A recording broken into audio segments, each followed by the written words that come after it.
pandemic and the sudden call for digital projects, something that in my eyes happened like during the first part of the pandemic. There was a certain rush or a sudden rush into digital space, and even artists who never had touched any digital projects before suddenly felt even obliged to move into digital space and do something. But many of them are still based, still question mark, but are based on text, on a script, usually a script that had not been written especially for virtual space, but a text that had been written for classical theater stage. Happens if we embark from here on a journey into real deep virtual space, meaning like how can we like maybe think about our narratives, think about what kind of projects are suitable or maybe interesting in a virtual world. It's really like a new world, and I really like that fact because it makes the artist in me quite happy to see new things happening. We don't have a behavior codex for virtual worlds yet, which makes interaction sometimes a bit complicated. And also I think the production of art, because even that is often based on the fact that we know the world. On TikTok, you could, for example, use like one thing that somebody else had produced and react to it, like also in a kind of way, like in an artistic way, let's say. But she wouldn't call it reproduction, but more like a kind of mashup, because you were like a DJing with content or something like that. The audience seems to become more important in these virtual projects. The audience is maybe the major player now. We could do some of the projects without actors, but certainly not without audience. So it's maybe the audience now, our new actor or our new actress. That talk was about the topic of co-presence, meaning that we always say in theater, it's so important because we are in one room and we interact, we share our thoughts, we have the audience and the actors on stage interacting. And in this talk, someone asked the question, maybe it's not so much the space, but more the time that we share. Can I really tell a linear story in a virtual space? And one person also asked me directly, what do you think as a playwright? Do you think you need to become a computer programmer in the future if you want to survive? Or do you think you can still be a playwright? I'm quite convinced that storytelling is never going to die. That also is attached to the design thinking. That is, what can I do for you? Instead of, I want an hour and a half of your time so I can tell you whatever I want, which to start with is amazing that it has worked for so long, because it's like, I'm just here talking about myself and my interests and you're all going to listen. And that is what's changing.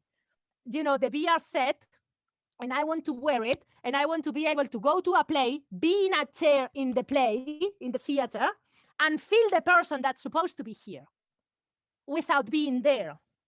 Right now, this is like the holy grail. We should focus on the audience because it's what we need right now. It's what we are missing as theater people. Where do we belong in all this new world? Is that a lot of these technologies have been around for a while. It's not that as everything is brand new. It's just that on the one hand, theater people didn't pay much attention. And now that they have to, they realize that they don't have the expertise. Maybe we should stop labeling it. Maybe it doesn't matter if it's performing arts or a durational performance. It's also something we could use as a term. I use Peter Brook when answering this question to my students. Okay, so what do you say? It's like this. Okay. It's the empty space. It's a performance answer. So you have an empty space and then there is an actor here. Is it theater? We can pause. We can, go to toilet or do something else and then we come back. Or even in a live performance, then you can just, you feel like when you feel like bored and then you can leave for, 2 minutes, 3 minutes, and then you come back. And the sharing of time, like us, now we're sharing the same experience with real time, but but on the other hand, I also think, is it real? I don't know how to express that. Maybe because we are meeting on Zoom and not in a cafe or Is this experience of time real? I feel like parts of me are not there, which is true, because I can't smell you.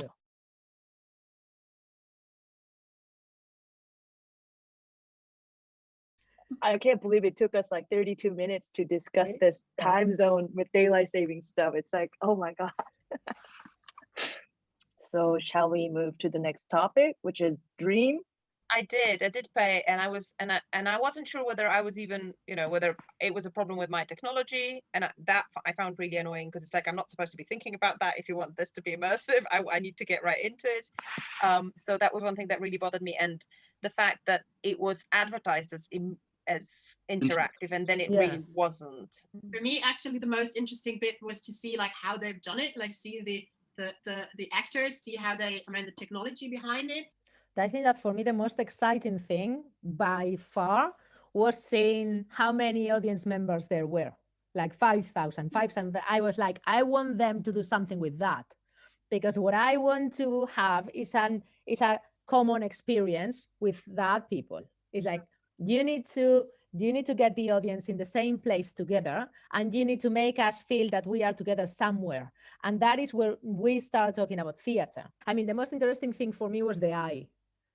When I saw the eye, I was like, "Ooh, this is something. This is something," because that was for me a character that can only exist in that world.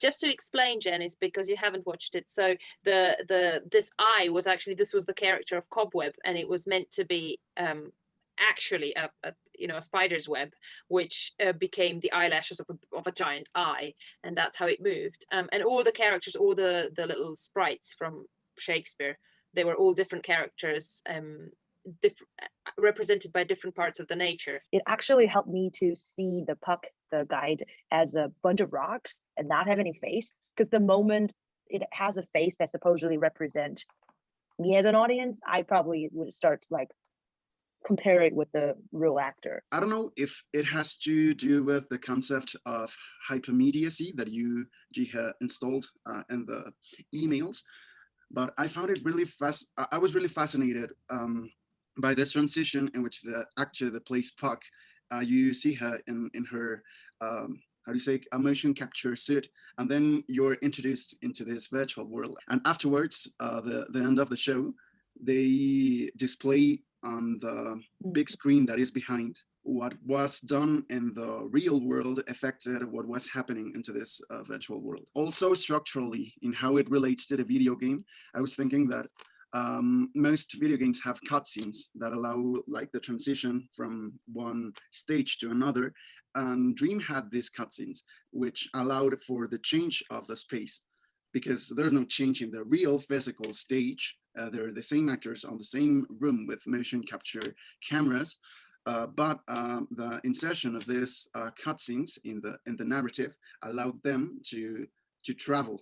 I felt there was tangible excitement in that lobby when we were allowed to enter the lobby, and then me too. I was also disappointed that they didn't do more with it. I need to find something that my hand can engage so that I can stay focused listening to what they're doing without being completely bored. So I need to like knit or like fold the laundry or have a little task that is like mindless enough for me to focus on the like line at least, because there's something on the screen that makes me want to just drift away outside of the window, because outside of the window has a lot more interesting thing going on than this space that I need a high like attention.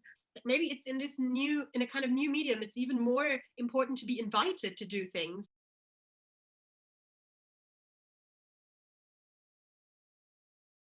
What opportunity does Zoom medium bring in as opposed to other digital media platform? Was the big question that we are basically like skimming through. And what is the essential of the Zoom world? What do we identify as Zoom theater?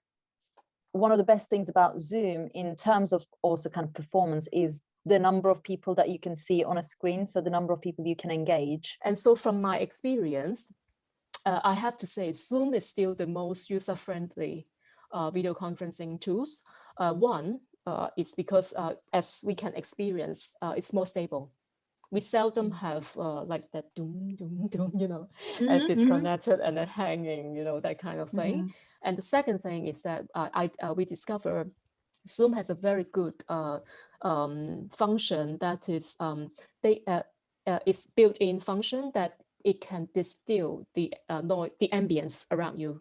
Regarding the sensitivity of the microphone, I believe in Zoom you can select the threshold of the sound level which you want to suppress. And the third thing is about the screen design.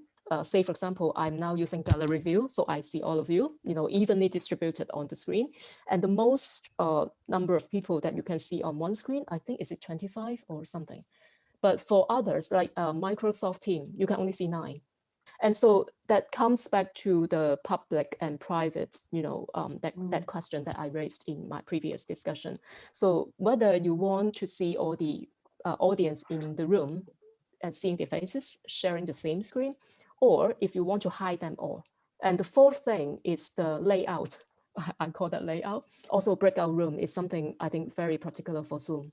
Yeah, if you want to divide your audience, in the middle of your performance, and breakout room is a really, really convenient tool that we can use. Zoom is somehow really succeeded on creating a seamless change between like public space, private space, public space, private space, but yet at the same time, exclusive liveness of being here together type of a thing. But at the same time, sound sensitivity gives this sort of like, sharp switch between I made a little noise and it detects it. That kind of thing definitely gives us a sense of together, we're all in this space, whatever we call it, together. I think another specificity of perhaps not Zoom, but a video conference theater is the fact that we have simultaneous ways of communication. So we have the camera, the sound, and we also have the chat. And connecting it with what Ji has said about privacy, you can both set the chat messages to go to everybody, or you can select just a person this message is going to be targeted to. Basically, if I pin certain people, then I can make them the actors and the others disappear. So there is that kind of devising, like it's basically, if you take it as a stage, you do give emphasis to some characters and de-emphasize the others. There's of course the technicalities, like the potential of Zoom, but I think it's also a bit of the right time, the right space combination, that Zoom just happened at the right time and it became so popular that, in the same way that Facebook did back in the days where there were alternatives, but Facebook did it. More than stylistics or technicalities, I think there is an element of the historical conditions of the now. Yeah, but I think there's a big difference whether you look at Zoom or at Facebook from a perspective of it being like a part of our lives, our daily lives, or if you use it as an artistical platform. I mean, yeah. Because I can see that, I mean, at least in Germany, that many of the theater makers who do digital theater make very, very deliberate choices which platform they choose. With a theater maker who choose Twitch, which is like more a gaming platform. Yeah. And their approach was to say that they didn't only want to target like a traditional theater audience, but their idea was to bring a gaming community together with people interested in digital theater. So there also comes, I think, a certain audience when you are using Zoom. My decision for Zoom would be because it is super popular. Maybe my point is that the public and the private have been intermingled way before that, but we were not really critically engaging with that blurring of the boundaries that much. Is there anything private there really? It is, I think, just an illusion of privacy that we have on any of these platforms anyway.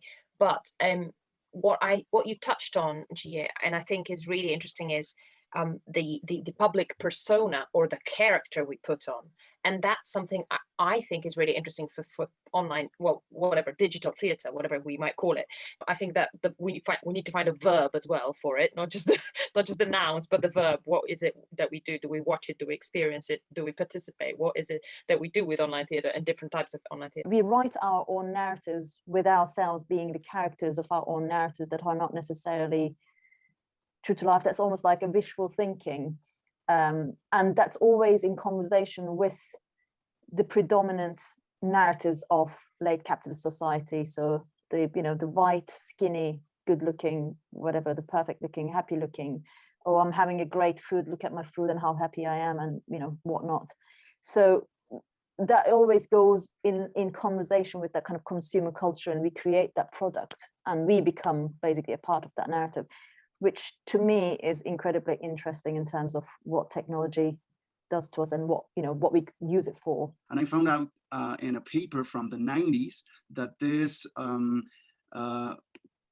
screen staging concept was already being used in the 90s to refer to the way people acted and interacted with other people in forums, in digital forums.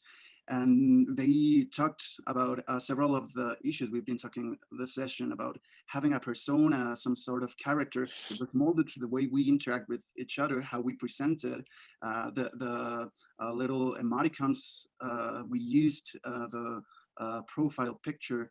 What about like shows that don't involve images or a camera? I mean, if it's just, I mean, just seems to be the wrong word, but if it's just text or just sound, would we still consider that digital theater? I wrote about it, and to my mind, that's you can call it digital or you can call it virtual theatre, because there are theatrical elements in there for sure. And I think there's an element of intention that we need to kind of consider, that it is not a game or just a game. It has game elements, but game theory basically draws on Aristotelian drama to start with. So, you know, it's like chicken and egg situation. So to my mind, all those things can be called digital theatre or digital performance. But this is a big family and there are lots of different members of it, I suppose. Not interested in drawing hard borders in terms of definitions and exclusion of certain, like, oh, this is, you know, because I'm encountering that, oh, this is not theatre. And I'm like, well, what is theatre? Like, theatre is not, it's an organic system that evolves, everything evolves. And there are different forms of theatre. So to my mind, yeah, I would. Question that we haven't, I think, really addressed enough is certainly the time, you know, the kind of the dramatic time, which I think is what kind of defines it. How does this experience of this evolution of theatre is changing, is going to change our perception of time in real theatre, in kind of physical space-based theatre? Are we going to be able to, I mean, we will be able to, but how are we going to respond to a 3-hour show?